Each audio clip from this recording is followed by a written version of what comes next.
Assalamualaikum warahmatullahi wabarakatuh. Anak-anakku semuanya kelas 10, kelas 11 IPS yang saya cintai. Mari kita lanjutkan pelajaran biologinya ya.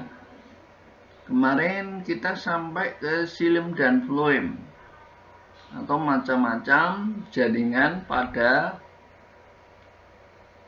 tumbuhan ya, ada epidermis, ada parenkim, ada kolenkim, ada sklerenkim, ada xilem, ada floem. Sekarang kita masuk ke organ tumbuhan. Kalian tahu bahwa organ tumbuhan itu ada batang, ada daun, ada akar ya. Nah, untuk itu kita mulai belajar dulu.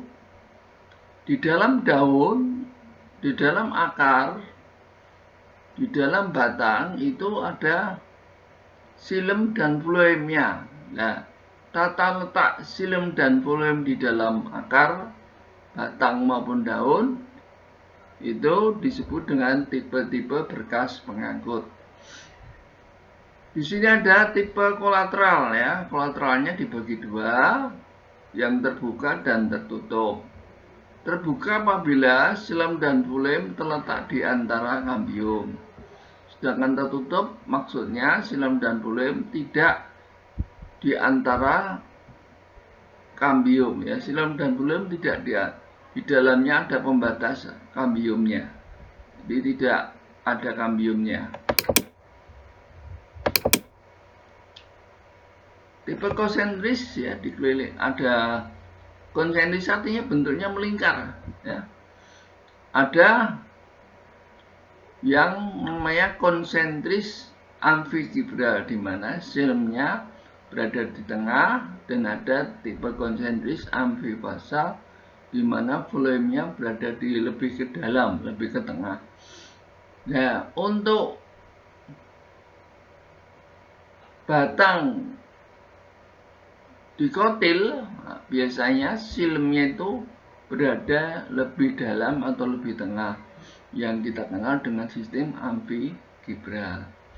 Untuk tipe radial, terus xilem dan floemnya letaknya bergantian, ya, letaknya bergantian, jadi melingkar secara bergantian menurut jari-jari lingkaran. Nah, untuk lebih jelasnya Pak Ivan jelaskan ya, ini tidak perlu ya. Nah, ini contohnya ya. Untuk akar ini epidermis, ini korteks ya.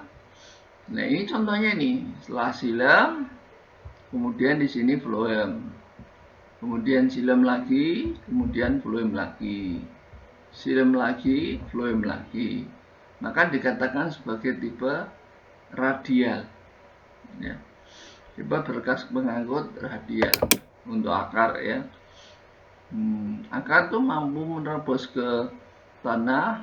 Nah, pada bagian ujung itu ditutup dengan tudung akar, namanya kaliptra, untuk melindungi dan memberi penutup pada ujung akar.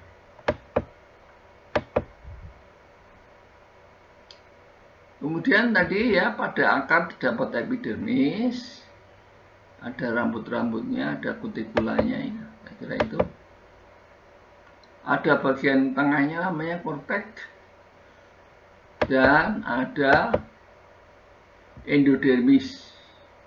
Setelah endodermis ada stele. Di dalam stele itu terdapat xilem dan floem ya. Tadi yang saya jelaskan bahwa letaknya berselang-seling, bergantian, tapi secara melingkar ya. Sekarang kita lihat batang. Ini perbedaannya antara batang dan akar.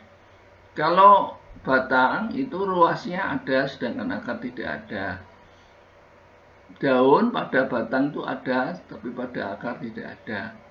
Bulu-bulu sebaliknya pada batang tidak ada, pada akar ada. Tudung ya yang ada pada akar dan cabang-cabang semuanya ada. Ini contohnya. Nah, ini yang dikatakan sebagai kolateral terbuka, di mana ini yang hitam, agak kehitaman ini adalah phloem, yang agak terang ini adalah xilem. Di antaranya apa ini? Di antaranya ada kambiumnya. Dan letaknya juga berjejer mengelilingi, maka dikatakan tipe konsentris. Bisa konsentris dan bisa kolateral terbuka, ya. Ini xilem xilem phloem, xilem phloem, xilem phloem, xilem phloem, xilem phloem, terus keliling seperti ini.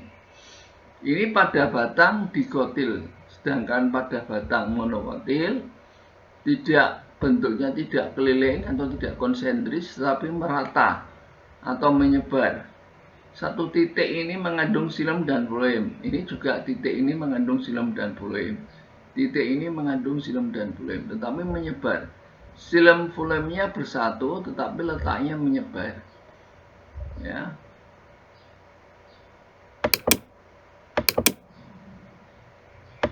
Ini nggak usah. Ya, usah. Ini lapisan penyusun batang tadi ya. Ada epidermisnya, ada korteksnya, ada stele atau silinder pusat, ya. Tuh. Sekarang daun. Daun fungsinya untuk melindungi. Ini tersusun ya, jaringan-jaringan daun, ada jaringan epidermisnya, ada mesofil, ada pengangkut, ada penguat, ada sekretorinya. Nih kalau daun dibelah dan diamati pakai mikroskop, ini yang dikatakan jaringan pengangkut. Kemudian ini, oh maaf, ini adalah jaringan pagar, bukan jaringan pengangkut, jaringan pagar. Ini yang dikatakan jaringan pengangkutnya, xilem dan phloem, yang terletak dalam sarung sklerenchyme. Ini yang dikatakan mesofilnya. Pada jaringan pagar ini berbanyak terdapat klorofil yang digunakan untuk fotosintesis. Ya. Saya kira cukup ya. Assalamualaikum warahmatullahi wabarakatuh.